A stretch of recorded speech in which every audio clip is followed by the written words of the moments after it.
পাচার করবেন, বিদেশে বেগমপাড়া তৈরি করবেন, এটা বাংলার জনগণ ছাত্র জনতা দেখতে চায় না। এর পরিবর্তন আমাদেরকেই করতে হবে। এই পরিবর্তনের জন্যই যদি আবার প্রয়োজন হয় আমরা আবার রক্ত দেব, আমরা জীবন দেব, তারপরে দেশকে সন্ত্রাস দেশ করার জন্য রাজপথে থাকবো, থাকার জন্য কে কে রাজি আছো? সাথে সাথে আমি বিশেষ করে অন্তর্বর্তীকালীন সরকারকে বলবো, আমাদের যুগ্ম মহাসচিব জাতি আতাউর রহমান সহ বিভিন্ন দায়িত্বশীলরা বলেছেন যে আপনারা কোন জনগণের ভোটে নির্বাচিত সরকার নয়, আপনার হলো গণ অভ্যুত্থান, ছাত্র জনতা হাজারো হাজারো মায়ের কোল খালি করার বিনিময় আপনারা ক্ষমতায় এসেছেন। কিন্তু আপনাদের কার্যক্রমগুলো আমরা অনেকাংশে প্রশ্নবিদ্ধ। এটা আমাদের দুঃখ হয়। আপনাদের দুর্বলতা কোথায়, কে কি বলবে তা জানি না। যারা নাকি নির্বাচনের জন্য অস্থির হয়ে গেছে, পিআর নির্বাচন পছন্দ করছেন না, আমি বলবো এখন বাংলাদেশের মানুষ সজাগ হয়ে গেছে।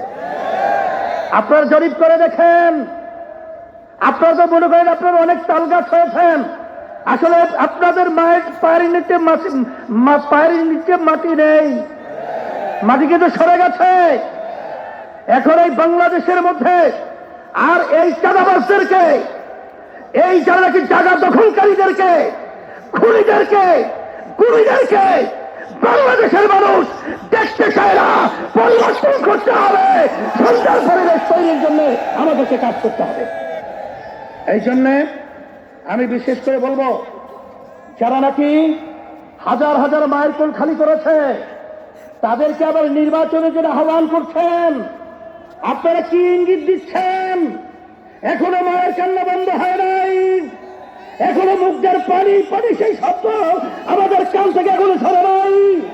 আবু সাইদের হাত প্রসারিত গুলিবিদ্ধ বুক দিয়ে মাটিতে লুটিয়ে পড়েছে, এখন আমাদের নজর থেকে এখনো সেই ফিনিশিং কালে নাই। আর আপনারা তাদেরকে নির্বাচনে আহ্বান করবেন, আবার নির্বাচনে তাদেরকে নিয়ে এসে আপনারা ক্ষমতা দখল করবেন। এ ধোঁকাবাজি বাংলাদেশের জনগণ বুঝে গেছে। তাইলে আমরা বলবো, যারা নাকি বিভিন্ন সময় লক্ষ্য করেছি যে আপনারা সাধারণ ক্ষমা ঘোষণা করেন, আবার কেউ তাদেরকে নির্বাচনে আহ্বান করেন, এইসব ধোঁকাবাজি বাংলাদেশের জনগণ এখন বুঝে ফেলেছে। আপনাদের অবস্থান পরিষ্কার করতে হবে। আপনারা এই স্লোগানের মাধ্যমে কাদেরকে খুশি করতে চান এটা কিন্তু বাংলাদেশের মানুষ বোঝে। আর এই পাশের আমাদের যে রাষ্ট্র রয়েছে, নিয়ম ছিল বন্ধুত্ব সুলভ আচরণ আমাদের সাথে করবে, কিন্তু তাদের আচরণে আমরা বন্ধুত্ব পাই নাই। তাদের দোষদেরকে খুশি করবেন এবং তাদেরকে নিয়ে আপনারা ক্ষমতায় যাবেন না, এটা কখনই হবে না, আর হতে দেওয়া যাবে না। আর পিআর সিস্টেমের মাধ্যমেই বাংলাদেশে জাতীয় সরকার গঠন হবে। আপনারা কেন চাচ্ছেন না? আপনাদের ভয় কোথায়? আবার আপনারা এই নির্বাচন পদ্ধতির মাধ্যমে এককভাবে ক্ষমতায় গিয়ে আবার আপনারা বিভিন্ন ধরনের আমাদের উপরে সেই স্টিম রুলার জুলুমের এটা চাপিয়ে দেবেন, এটা হবে না। এই জন্য পিআর সিস্টেমে যদি নির্বাচন না হয়, ইসলামী আন্দোলন বাংলাদেশ যুব আন্দোলন কনভেনশন থেকে আমরা ঘোষণা করছি, আমরা পিআর সিস্টেমেই ওই নিম্নকক্ষ বলেন উচ্চকক্ষ বলেন সব ক্ষেত্রেই পিআর সিস্টেমে নির্বাচন হতে হবে। প্রত্যেকটা ভোটারে তাদের ভোটের অধিকার বাস্তবায়িত হবে, বাংলাদেশের জাতীয় সরকার হবে। নাহলে আমাদের আন্দোলন করা প্রয়োজন হবে, আন্দোলন করবো, সংগ্রাম করবো, পিআর সিস্টেমে নির্বাচন বাস্তবায়িত করে ছাড়বো ইনশাআল্লাহ।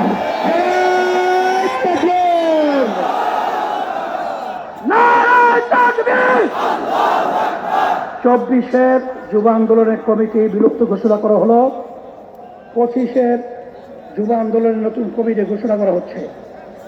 আলহামদুলিল্লাহ, সভাপতি হিসাবে আতিকুর রহমান মুজাহিদ। আতিকুর রহমান মুজাহিদ কোথায়? আলহামদুলিল্লাহ। সহ সভাপতি ইঞ্জিনিয়ার শেখ মোহাম্মদ মারুফ। সেক্রেটারি জেনারেল হিসেবে মানসুর আহমদ সাকি। সবাই বলি আলহামদুলিল্লাহ। আর বিশেষ করে আমাদের আন্দোলনের পক্ষ থেকে, সকলের পক্ষ থেকে সদ্য আজকে যে তোমাদের যুব আন্দোলনের সভাপতি ছিল, সে আলহামদুলিল্লাহ তারা পরামর্শ ভিত্তিক এবং যেভাবে তারা কাজ করেছে আজকের কনভেনশনের মাধ্যমে তাদের কাজে আমরা অত্যন্ত খুশি হয়েছি। আল্লাহ তাদেরকে জাযায়ে খায়র দান করুক। রব্বানা আতিনা ফিদ দুনিয়া হাসানা ওয়া ফিল আখিরাতি হাসানা ওয়া কিনা আযাবান নার। শপথ পড়ার লাগবে না? আচ্ছা আসো, বলো বিসমিল্লাহির রহমানির রহিম।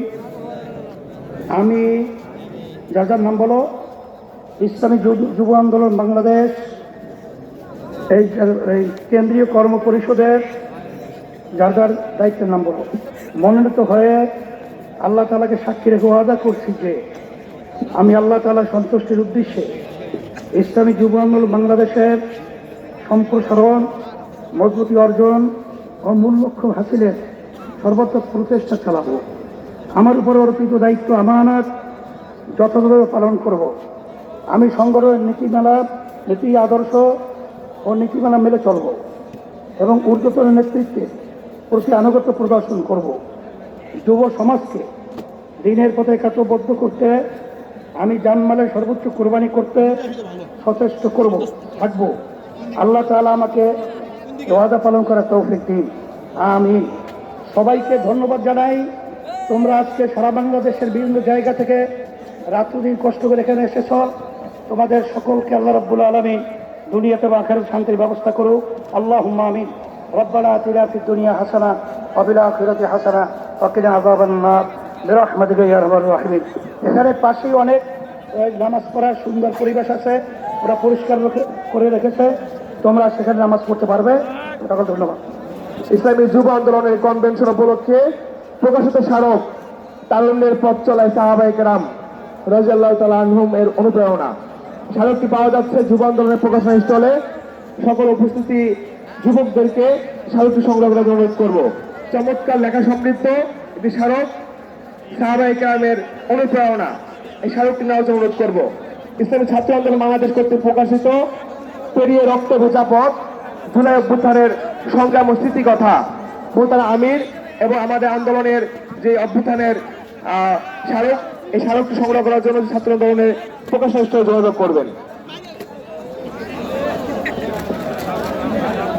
ইসলামী যুব আন্দোলন বাংলাদেশের কেন্দ্রীয় কনভেনশন গ্রন্থনা ইসলামী যুব আন্দোলন বাংলাদেশের স্টলে পাওয়া যাচ্ছে, আপনারা অবশ্যই নিয়ে যাবেন।